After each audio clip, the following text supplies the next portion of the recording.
Hello दोस्तों, नमस्कार। आप सभी का स्वागत है आपके अपने यूट्यूब चैनल एक्सेस एकेडमी पर। दोस्तों, नागरिक शास्त्र या राजनीति विज्ञान के अध्यायवर प्रैक्टिस नंबर 17 में हम लेकर के आए हैं आप सभी के लिए चुनाव प्रक्रिया एवं प्रतिनिधित्व से संबंधित सभी महत्वपूर्ण प्रश्नों को एक ही वीडियो में। ये प्रैक्टिस सेट आप सभी की आगामी परीक्षाओं जैसे TGT, PGT, LT grade, GIC प्रवक्ता, government degree college, assistant professor, Kendriya Vidyalaya Sangathan, D triple SB और यूजीसी नेट जेआरएफ की परीक्षाओं के लिए बहुत ही उपयोगी है। दोस्तों, वीडियो में आगे बढ़ने से पहले छोटी सी रिक्वेस्ट है कि प्लीज वीडियो को लाइक करें, दोस्तों में शेयर करें और चैनल को सब्सक्राइब करें आगे की तैयारी फ्री ऑफ कॉस्ट जारी रखने के लिए। तो आइए साथियों, शुरू करते हैं topic wise practice set number 17 और देख लेते हैं इस प्रैक्टिस सेट का पहला प्रश्न, जो कि संबंधित होंगे चुनाव प्रक्रिया एवं प्रतिनिधित्व से। पहला प्रश्न है दोस्तों, निर्वाचन पद्धति मूलतः कितने प्रकार की होती है? Option A 1, option B 2, option C 3 और ऑप्शन डी 4। प्रश्न का राइट आंसर होगा ऑप्शन नंबर बी, निर्वाचन पद्धति मूलतः 2 प्रकार की होती है। अगला प्रश्न है, भारतीय राष्ट्रपति के निर्वाचन की प्रक्रिया क्या है? ऑप्शन ए प्रत्यक्ष, ऑप्शन बी अप्रत्यक्ष, ऑप्शन सी दोनों का सम्मिलित रूप और ऑप्शन डी इनमें से कोई नहीं। Right answer option number B होगा, भारतीय राष्ट्रपति के निर्वाचन की प्रक्रिया जो है वो अप्रत्यक्ष है। अगला प्रश्न है, प्रायः अधिकांश देशों में मतदान की कौन सी पद्धति अपनाई जाती है? ऑप्शन ए प्रत्यक्ष, ऑप्शन बी अप्रत्यक्ष, ऑप्शन सी बहुल और ऑप्शन डी कोई नहीं। राइट आंसर होगा ऑप्शन नंबर बी, यानी प्रायः अधिकांश देशों में मतदान की अप्रत्यक्ष पद्धति अपनाई जाती है। अगला प्रश्न है दोस्तों, जिस बात का प्रभाव सब पर पड़ता है उसका निर्णय सबके द्वारा ही होना चाहिए, यह किसने कहा है? ऑप्शन ए ग्रीन ने, ऑप्शन बी बेंथम ने, ऑप्शन सी मिल ने और ऑप्शन डी लास्की ने। राइट आंसर होगा ऑप्शन नंबर सी, ये स्टेटमेंट मिल का है। अगला प्रश्न है दोस्तों, अमेरिकी राष्ट्रपति के निर्वाचन के संबंध में किसका कथन है कि यह 4 मास का व्यभिचार है? Option A Laski, option B Joad, option C Dicey और option D Cole. Right answer होगा ऑप्शन नंबर ए, यह कथन लास्की महोदय का है और उन्होंने अमेरिकी राष्ट्रपति के निर्वाचन के संबंध में कहा है कि यह 4 मास का जो है एक व्यभिचार है। अगला प्रश्न है दोस्तों, गैर मेंडरिंग क्या है? ऑप्शन ए शासक का उत्तरदायित्व, ऑप्शन बी किसी खास पार्टी द्वारा अनुचित लाभ की प्राप्ति, ऑप्शन सी चुनाव की एक प्रक्रिया, ऑप्शन डी मतगणना की पद्धति। राइट आंसर होगा ऑप्शन नंबर बी, किसी खास पार्टी द्वारा अनुचित लाभ की प्राप्ति जो है वो गैर मेंडरिंग कहलाती है। अगला प्रश्न है दोस्तों, बहुसदस्यीय निर्वाचन क्षेत्र का समर्थक कौन है? ऑप्शन ए हरनसा, option B Bentham, option C Hallett और ऑप्शन डी उपयुक्त सभी। राइट आंसर होगा ऑप्शन नंबर सी, बहुसदस्यीय निर्वाचन क्षेत्र के समर्थक हॉलेट माने जाते हैं। अगला प्रश्न देखते हैं दोस्तों, प्रश्न संख्या 8 है, निम्न में से किस देश में मतदान अनिवार्य है? Option A Britain, option B Belgium, option C Bangladesh और option D Nepal. Right answer होगा ऑप्शन नंबर बी, बेल्जियम में मतदान जो है वो अनिवार्य है। अगला प्रश्न है, निम्न में से कहां अनिवार्य मतदान सिद्धांत लागू नहीं किया गया है? Option A Bharat, option B Netherland, option C Czechoslovakia और option D Belgium. Right answer होगा ऑप्शन नंबर ए, भारत में जो है वो अनिवार्य मतदान को अपनाया नहीं गया है, बाकी नीदरलैंड, बेल्जियम, चेकोस्लोवाकिया इन सभी जगह पे अनिवार्य मतदान सिद्धांत लागू किया गया है। अगला प्रश्न है दोस्तों, बेल्जियम में अनिवार्य मतदान कब से लागू किया गया है? ऑप्शन ए 1889 से, ऑप्शन बी 1813 से, ऑप्शन सी 1903 से और ऑप्शन डी 1923 से। राइट आंसर होगा ऑप्शन नंबर बी, 1893 ईस्वी से बेल्जियम में अनिवार्य मतदान को लागू किया गया। अगला प्रश्न है, मतदान में आम जनता की न्यूनतम सहभागिता का कारण क्या है? ऑप्शन ए अशिक्षा, ऑप्शन बी अरुचि, ऑप्शन सी गरीबी, ऑप्शन डी तीनों। राइट आंसर होगा ऑप्शन नंबर डी, यानी अगर मतदान न्यूनतम सहभागिता के लिए देखा जाए तो अशिक्षा, अरुचि और गरीबी ये तीनों प्रमुख रूप से जिम्मेदार हैं। अगला प्रश्न देखते हैं दोस्तों, अगला प्रश्न है तुम्हारा, निर्देशित प्रतिनिधित्व का समर्थक कौन है? Option A Laski, option B Michels, option C Robespierre और ऑप्शन डी तीनों ही। तो राइट आंसर होगा ऑप्शन नंबर सी, यानी रोबे स्पियर को निर्देशित प्रतिनिधित्व का समर्थक माना जाता है। अगला प्रश्न है, प्रतिनिधि निर्वाचकों का अभिवक्ता मात्र है, यह कथन किसका है? ऑप्शन ए हाब्स का, ऑप्शन बी रूसो का, ऑप्शन सी मॉन्टेस्क्यू का और ऑप्शन डी वर्क का। राइट आंसर होगा ऑप्शन नंबर बी, प्रतिनिधि निर्वाचकों का अभिवक्ता मात्र है, यह स्टेटमेंट रूसो महोदय का है। अगला प्रश्न है, भारत में दल बदल कानून कब लागू किया गया? Option A 1960, option B 1962, option C 1985 और ऑप्शन डी 1969 ईस्वी में। Right answer option number C होगा, भारत में दल बदल कानून जो है 1985 ईस्वी में लागू किया गया था। आप सभी लोगों के लिए एक प्रश्न है, ये बताएं कि भारत में दल बदल से संबंधित प्रावधान संविधान की किस अनुसूची में किए गए हैं? आप सभी लोगों को हम कमेंट करके जरूर इस प्रश्न का आंसर ड्रॉप आउट करना है। अगला प्रश्न है, प्रतिनिधित्वात्मक प्रजातंत्र किसकी कृति है? Option A Miller, option B Bentham, option C Richie और option D Digby. Right answer होगा आप सभी का ऑप्शन नंबर ए, प्रतिनिधित्वात्मक प्रजातंत्र जो है वो मिलर महोदय की पुस्तक का नाम है। अगला प्रश्न है दोस्तों, अगला प्रश्न प्रश्न संख्या 16 है, प्रतिनिधि का चुनाव किसकी कृति है? Option A Mill, option B Hare, option C Bentham और option D Young. Right answer है ऑप्शन नंबर बी, हेयर महोदय की पुस्तक का नाम है प्रतिनिधि का चुनाव। अगला प्रश्न है, मॉडर्न पॉलिटिकल कॉन्स्टिट्यूशन किसकी कृति है? Option A C F Strong, option B Finer, option C Jellinek और option D Sidgwick. Right answer बनेगा आप सभी का option number A C F Strong, यानी मॉडर्न पॉलिटिकल कॉन्स्टिट्यूशन पुस्तक के रचनाकार सी एफ स्ट्रॉन्ग है। अगला प्रश्न है दोस्तों, द्वितीय मतपत्र योजना का समर्थक कौन है? Option A Garner, option B Gilchrist, option C Sidgwick और option D Strong. Right answer है ऑप्शन नंबर बी, गिलक्राइस्ट महोदय जो है वो द्वितीय मतपत्र योजना के समर्थक हैं। अगला प्रश्न है, भारत में निर्वाचन प्रणाली कब अपनाई गई? ऑप्शन ए 1809 ईस्वी में, ऑप्शन बी 1909 ईस्वी में, ऑप्शन सी 1918 ईस्वी में, ऑप्शन डी 1951 ईस्वी में। राइट आंसर होगा ऑप्शन नंबर बी, 1909 ईस्वी में भारत में निर्वाचन प्रणाली को अपनाया गया था। अगला प्रश्न है, विशुद्ध विशुद्ध प्रतिनिधित्व की कल्पना किसके विचारों में देखने को मिलती है? Option A Marx, option B Lenin, option C Montesquieu और option D Burke. Right answer option number C होगा, विशुद्ध प्रतिनिधित्व की कल्पना मॉन्टेस्क्यू के विचारों में देखने को मिलती है और मॉन्टेस्क्यू ने शक्ति पृथक्करण सिद्धांत का प्रतिपादन भी किया था। इनकी प्रसिद्ध पुस्तक का नाम क्या है? आप सभी लोग कमेंट करके जरूर बताएं। अगला प्रश्न प्रश्न संख्या 21 है, उन 1295 में किसके द्वारा आहूत संसद को आदर्श संसद कहा गया? ऑप्शन ए जेम्स प्रथम, ऑप्शन बी एडवर्ड प्रथम, ऑप्शन सी जेम्स द्वितीय और option D Ferdinand. Right answer होगा आप सभी के लिए ऑप्शन नंबर बी, एडवर्ड प्रथम के द्वारा 1295 ईस्वी में आहूत संसद को आदर्श संसद कहा गया है। और इंपॉर्टेंट क्वेश्चन है साथियों। अगला प्रश्न है, निम्न में से किस देश में प्रतिनिधित्वात्मक संसद प्रारंभ से ही रहा है? Option A Britain, option B Canada, option C रूस और option D Japan. Right answer होगा ऑप्शन नंबर ए, ब्रिटेन में। अगला प्रश्न है दोस्तों, निम्न में से किस आधार पर मताधिकार से वंचित करना अन्याय है? ऑप्शन ए जाति, ऑप्शन बी धर्म, ऑप्शन सी वंश और ऑप्शन डी उपयुक्त सभी। Right answer option number D होगा, यानी जाति धर्म और वंश के आधार पर मताधिकार से वंचित करना अन्याय है।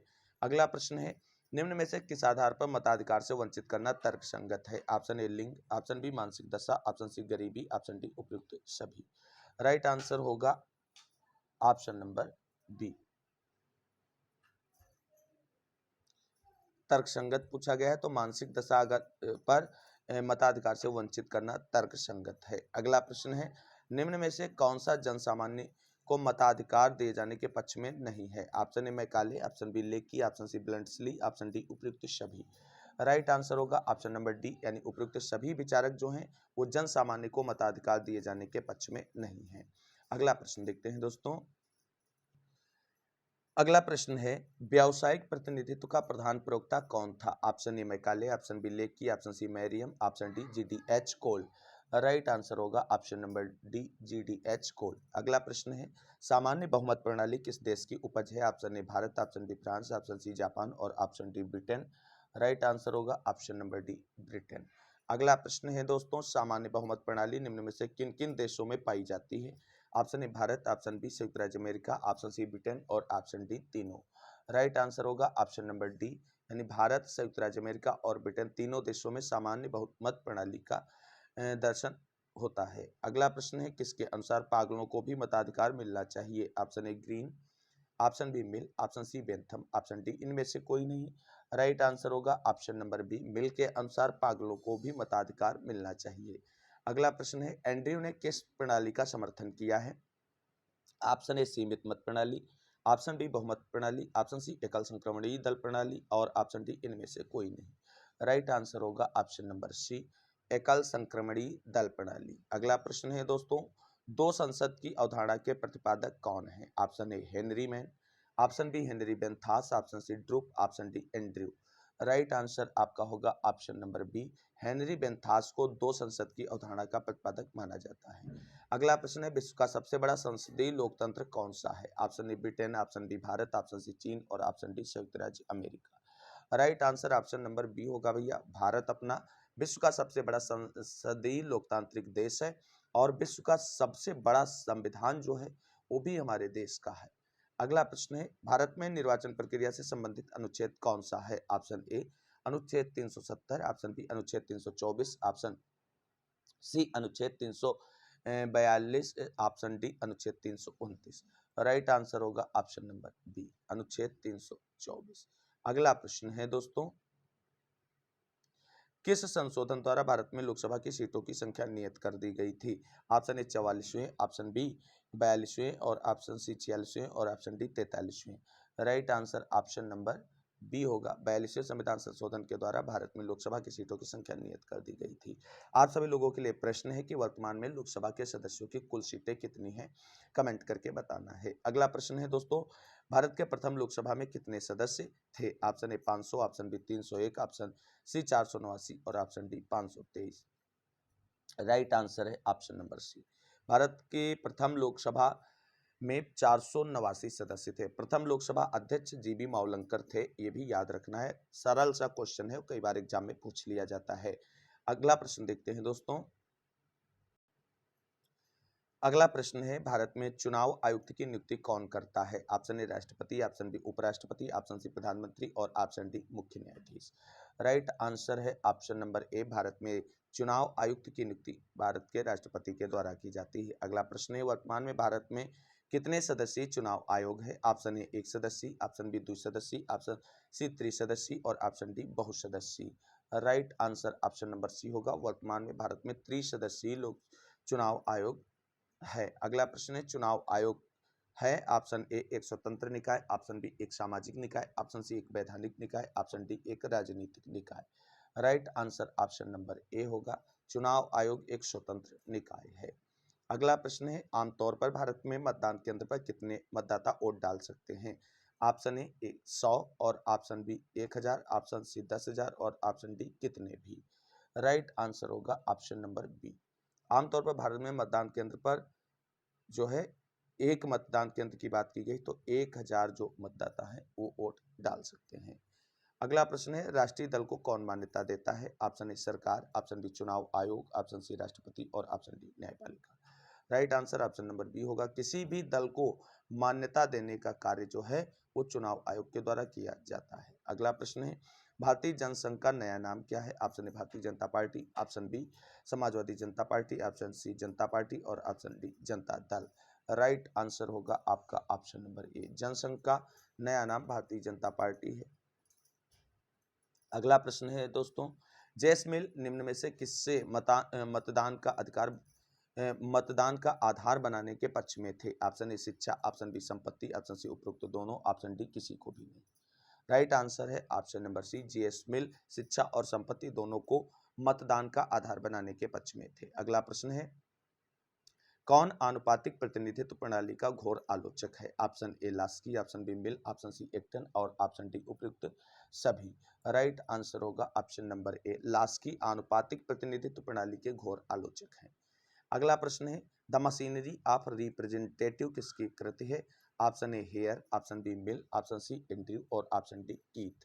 राइट आंसर होगा आप सभी का ऑप्शन नंबर ए, हेयर की पुस्तक का नाम द मशीनरी ऑफ रिप्रेजेंटेटिव है। अगला प्रश्न देखते हैं दोस्तों,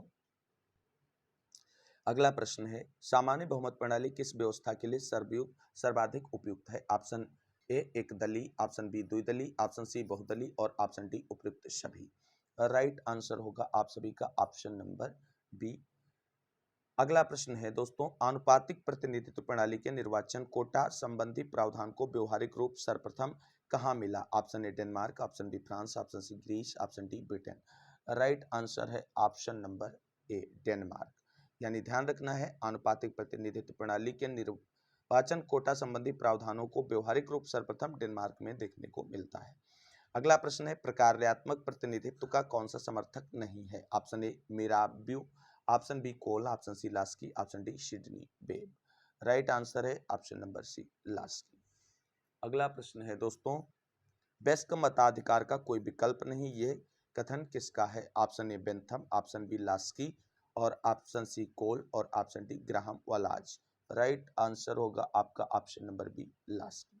लास्की ने कहा है कि वयस्क मताधिकार का कोई विकल्प नहीं है। अगला प्रश्न है, कौन समाज में विशिष्ट व्यक्तियों को ही मताधिकार दिए जाने का हिमायती है? ऑप्शन ए मैकाली, ऑप्शन बी लेकी, ऑप्शन सी ब्लेंडसली, ऑप्शन डी उपयुक्त सभी।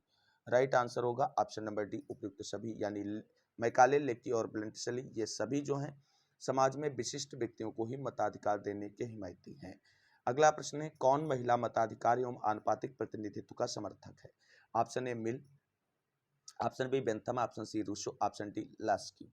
राइट आंसर है ऑप्शन नंबर ए मिल जो है वो महिला मताधिकार एवं आनुपातिक प्रतिनिधित्व के समर्थक हैं।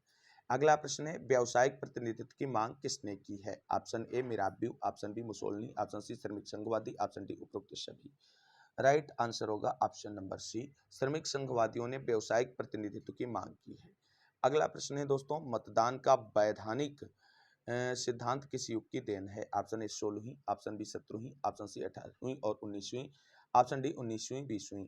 राइट आंसर होगा ऑप्शन नंबर डी 19वीं और 20वीं सदी जो है वो मतदान के वैधानिक सिद्धांत की देन है। अगला प्रश्न है, किस नागरिक को किसी नागरिक को किस आधार पर मताधिकार से वंचित किया जा सकता है? ऑप्शन ए वैभव, ऑप्शन बी अधिवास, ऑप्शन सी विचारधारा, ऑप्शन डी किसी भी आधार पर नहीं।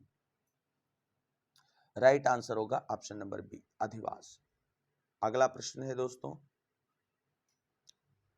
अगला प्रश्न है, राज्य किसे मताधिकार से वंचित कर सकता है? ऑप्शन ए अनिवासी, ऑप्शन बी गंभीर अपराधी, ऑप्शन सी कुष्ठ रोगी और ऑप्शन डी उपयुक्त सभी। राइट आंसर होगा ऑप्शन नंबर डी उपयुक्त सभी। अगला प्रश्न है, निम्न में से किस देश में मतदान अनिवार्य है? Option A Switzerland, option B Australia, option C Germany और option D France. Right answer होगा ऑप्शन नंबर बी ऑस्ट्रेलिया में मतदान जो है अनिवार्य है। अगला प्रश्न है, किस देश की संसद के दोनों सदनों के सदस्य प्रत्यक्ष रूप से निर्वाचित होते हैं? बहुत ही अच्छा और इंपॉर्टेंट क्वेश्चन है। ऑप्शन ए संयुक्त राज्य America, option B Britain, option C Bharat और option D Japan. Right answer होगा ऑप्शन नंबर ए संयुक्त राज्य अमेरिका। अगला प्रश्न है दोस्तों, बहुसदस्यीय निर्वाचन क्षेत्र किस देश में होते हैं? Option A Bharat, option B Germany, option C France और ऑप्शन डी सोवियत रूस। राइट आंसर होगा आप सभी का ऑप्शन नंबर बी जर्मनी में बहुसदस्यीय निर्वाचन क्षेत्र होते हैं। अगला प्रश्न है, मतदान के कितने प्रकार हैं? Option A 1, option B 2, option C 3 और ऑप्शन डी 4। राइट आंसर है ऑप्शन नंबर बी मतदान के 2 प्रकार होते हैं। अगला प्रश्न देखते हैं दोस्तों, अगला प्रश्न डिस्कस करने से पहले एक बार पुनः छोटी सी रिक्वेस्ट करेंगे कि अगर अभी तक आपने वीडियो को लाइक नहीं किया है तो लाइक करें, दोस्तों में शेयर करें, चैनल को सब्सक्राइब करें, क्योंकि आपके वीडियो लाइक करने से हमें मोटिवेशन मिलता है आपके लिए बेहतर करने का। और जैसे ही व्यूज इंक्रीज होंगे हमारी वीडियोज पे, आप सभी लोगों के लिए और अच्छा और बेहतर कंटेंट लाने का प्रयास करेंगे। तो आप सभी लोग चैनल से जुड़े रहें। अपने सभी साथी जो कि TGT, PGT, एल्टीग्रेड, assistant professor, Kendriya Vidyalaya संगठन, DSSB, यूजीसी नेट, जेआरएफ इन परीक्षाओं की तैयारी करते हैं, उनको चैनल से जरूर जोड़ें, क्योंकि यहाँ पर सारी चीज़ें आपको हमेशा के लिए फ्री ऑफ कास्ट मिलने वाली हैं। कोई भी एक जो है कास्ट आपसे, चाहे स्टडी मटेरियल के रूप में हो, चाहे प्रैक्टिस सेट के रूप में, किसी भी रूप में आपसे नहीं लिया जाएगा। तो देख लेते हैं, अगला प्रश्न है, गुप्त मतदान की आलोचना किसने की है? Option A Montesquieu, option B Mill, option C Trotsky, option D उपयुक्त सभी। राइट आंसर है ऑप्शन नंबर डी, अर्थात मॉन्टेस्क्यू, मिल, ट्रैटस्की सभी ने गुप्त मतदान की आलोचना की है। अगला प्रश्न है, किसने गुप्त मतदान व्यवस्था को मुक्त एवं स्वतंत्र मताधिकार की एक अनिवार्य शर्त के रूप में समर्थन किया है? Option A Harrington, option B Gilchrist, option C Verney और option D Schumpeter. Right answer होगा ऑप्शन नंबर ए हैरिंगटन महोदय। अगला प्रश्न है दोस्तों, प्रतिनिधित्व के सिद्धांत को किसने दो श्रेणियों में बांटा है? Option A Friedrich, option B A R Ball, option C Finer और option D Cole. Right answer बनेगा आप सभी का option number B, A R Ball महोदय ने प्रतिनिधित्व के सिद्धांत को दो श्रेणियों में बांटा है। वहीं फाइनर महोदय का नाम जो है वो प्रेशर ग्रुप्स यानी दबाव समूहों के रूप में प्रमुखता से लिया जाता है। हालांकि इस प्रश्न का right answer option number B होगा। आज के वीडियो का अंतिम प्रश्न देखते हैं दोस्तों। किसने प्रतिनिधित्व को के अनुक्रियाशील पक्ष पर बल दिया है? Option A Lowenberg, option B Kim, option C उपरोक्त दोनों, ऑप्शन डी कार्ब्स। Right answer option number C है, यानी प्रतिनिधित्व के अनुक्रियाशील पक्ष पर लोबेनबर्ग और किम दोनों ने बल दिया है। तो साथियों ये था राजनीति विज्ञान या नागरिक शास्त्र का प्रैक्टिस सेट नंबर 17, जिसके अंतर्गत हमने जो है निर्वाचन प्रक्रिया एवं प्रतिनिधित्व से संबंधित सभी इंपॉर्टेंट क्वेश्चंस को इंक्लूड किया है, जो आपकी आगामी परीक्षाओं की दृष्टि से बहुत ही उपयोगी हैं। उम्मीद करते हैं आप सभी लोगों के लिए वीडियो हेल्पफुल होगा और अच्छा लगा होगा। अगर वीडियो आप सभी को अच्छा लगा हो तो लाइक करना ना भूलें, क्योंकि लाइक ही हमारे लिए बेहतर करने का एक आधार है। तो साथियों मिलते हैं अगली वीडियो में नेक्स्ट प्रैक्टिस सेट के साथ, और प्रयास करते हैं आप सभी लोगों के लिए जल्द ही जो एग्जाम बूस्टर सीरीज शुरू करने की। तो बने रहें, चैनल पर जुड़े रहें सभी साथी, और जिन्होंने अभी तक चैनल को सब्सक्राइब नहीं किया तो प्लीज चैनल को सब्सक्राइब करके बेल आइकन दबा लें। और इस वीडियो को अंत तक देखने के लिए सभी साथियों को तहे दिल से शुक्रिया, बहुत बहुत धन्यवाद। मिलते हैं अगली वीडियो में, तब तक के लिए सभी साथियों को जय हिंद, जय भारत, वंदे मातरम।